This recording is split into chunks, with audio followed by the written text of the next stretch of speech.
बार की बात है कि धर्मराज युधिष्ठिर और भगवान श्री कृष्ण बैठे वार्तालाप कर रहे थे कि युधिष्ठिर ने पूछा, हे प्रभु, ऐसा कोई उपाय नहीं है कि जिसके प्रभाव से मनुष्य सांसारिक झंझटों में ना उलझा रहे, बल्कि वह धनवान हो, सुखी हो, पुत्र पौत्र वाला हो। यह सुनकर प्रभु ने कहा, अवश्य, क्यों नहीं, इसके लिए यह कथा सुनो। एक बार की बात है कि लोमस ऋषि मथुरा में वासुदेव देवकी के यहाँ पहुंचे। वहाँ उनका अच्छा आदर सत्कार हुआ। तब उन्होंने वासुदेव देवकी को एक कथा सुनाई।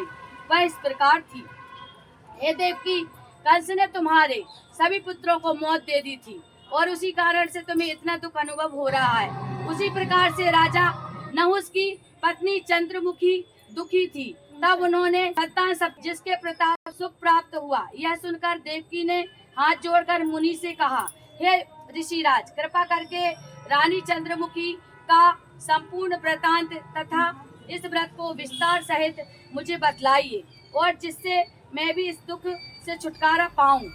लोमस ऋषि ने कहा कि हे देवकी, अयोध्या के राजा नहुस थे। उनकी पत्नी चंद्रमुखी अत्यंत बहुत सुंदर थी। वह कथा इस प्रकार से है। राजा नहुस महाप्रतापी राजा थे। उनकी पत्नी का नाम चंद्रमुखी था। उनके राज्य में विष्णुगुप्त नाम का एक ब्राह्मण था। उसकी पत्नी का नाम भद्रमुखी था। वह भी सुंदर थी। भद्रमुखी और चंद्रमुखी में आपसी प्रेम था, मित्र भाव था। एक बार की बात है, चंद्रमुखी और भद्रमुखी विहार के लिए गई थी। तब उन्होंने देखा श्लोका, तब से रानी और तो अपने रानी होने पर गर्व था। अतः अभी तो मेरा गला लगा है। अतः वह कभी कभी व्रत करती, फिर छोड़ देती। इस प्रकार यह चलता रहा। तब वह दोनों अपना यह जीवन पूरा करके दूसरे जन्म के लिए गई। तो चंद्रमुखी अर्थात रानी को बंदरिया और भद्रमुखी अर्थात वह ब्राह्मणी मुर्गी की योनि में गई। यहाँ भी वह ब्राह्मणी मुर्गी के रूप में यह व्रत करती रही। शिव व पार्वती को पूजती रही, जबकि रानी को कुछ याद नहीं रहा। तत्पश्चात दोनों ने यह जीवन भी पूर्ण किया। ब्राह्मणी ने पुत्र मनुष्य योनि में ब्राह्मणी के यहाँ कन्या रूप में जन्म लिया और रानी पुनः एक राजा की रानी बनी। ब्राह्मणी का नाम भूषण देवी रखा और उसका विवाह अग्निभोज नाम के ब्राह्मण से हुआ। भूषण देवी के 8 पुत्रों ने जन्म लिया। वह सुशील और सज्जन थे के कारण वह सभी जीवित रहे। यह देख रानी आश्चर्यचकित हो गई। जब भूषण देवी आई तब रानी ने सब बात बता दी और कहा, ऐसा क्या है जो यह भी बच गए? तूने कौन सी तपस्या, कौन सा व्रत किया है? तब उस ब्राह्मणी ने अपने 3 जन्मों की कथा सुनाई और कहा, मैं शिव और पार्वती का ध्यान करती रही, साथ ही संतान सप्तमी का व्रत निष्ठा पूर्वक करती रही, जबकि तुम यह भूल गई थी। अतः तुम यह व्रत पुनः और पूर्ण निष्ठा से करना चाहिए ताकि तुम्हारी सारी परेशानियां दूर हो जाएं। यह सुनकर रानी को बहुत पश्चाताप हुआ और वह ब्राह्मणी से क्षमा याचना करने लगी और उसने नियमानुसार व्रत करने का संकल्प लिया, जिसका प्रभाव उसे बाद में पता चला। उसके 100 पुत्र हुए और वह संतान सुख प्राप्त करके अनंत सिद्धाम को प्राप्त हुई।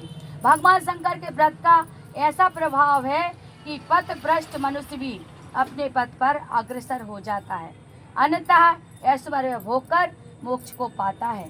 यह कथा सुनकर लोमस ऋषि ने देवकी माता से कहा, अतः आपको भी यह व्रत करना चाहिए। यह व्रत करो, तुम्हें अवश्य पुत्र प्राप्त होगा। इतनी कथा सुनकर देवकी हाथ जोड़कर लोमस ऋषि से पूछने लगी, हे ऋषिराज, मैं इस पुनीत उपवास को अवश्य करूंगी, किंतु आप इस कल्याणकारी एवं संतान सुख देने वाले उपवास का विधान, नियम, विधि आदि समझाइए। यह सुनकर ऋषि बोले, हे देवकी, यह पुनीत उपवास भादों के महीने में शुक्ल पक्ष की सप्तमी को एक दिन किया जाता है और उस दिन ब्रह्म मुहूर्त में उठकर किसी नदी अथवा कुएं के पवित्र जल में स्नान करके निर्मल वस्त्र पहने चाहिए। श्री शंकर भगवान तथा जगदम्बा पार्वती जी की मूर्ति की स्थापना करें। इन प्रतिमाओं के सम्मुख सोने चांदी के तारों का अथवा रेशम का एक गंडा बनाकर उस गंडे में 7 गठाने लगानी चाहिए। इस गंडे को धूप दीप अष्टगंध से पूजा करके अपने हाथ में बांध लेना चाहिए। भगवान शंकर ने अपनी कामना सफल होने की प्रार्थना करें। भगवान पश्चात तदंतर 7 पुआ बनाकर भगवान का भोग लगावें और साथ ही पुए एवं यथाशक्ति सोने अथवा चांदी की अंगूठी बनवाकर इन सबको एक तांबे के पात्र में रखकर उनका षोडोपचार विधि से पूजन करके किसी सदाचारी धर्मनिष्ठ सत्य पात्रा ब्राह्मण को दान देवें। उसके पश्चात 7 पुआ स्वयं प्रसाद के रूप में ग्रहण करें। इस प्रकार इस व्रत का पारायण करना चाहिए। प्रति साल की शुक्ल पक्ष की सप्तमी के दिन हे देव की इस व्रत को इस प्रकार नियम पूर्वक करने से समस्त पाप नष्ट हो जाते हैं, भाग्यशाली संतान उत्पन्न होती है तथा अंत में शिवलोक की प्राप्ति होती है।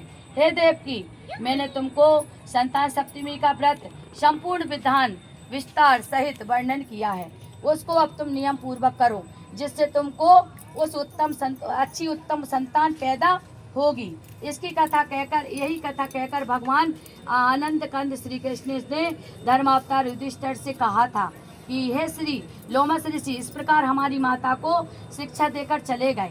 ऋषि के कथानुसार हमारी माता देवकी ने इस व्रत का नियमानुसार किया जिसके प्रभाव से हम उत्पन्न हुए।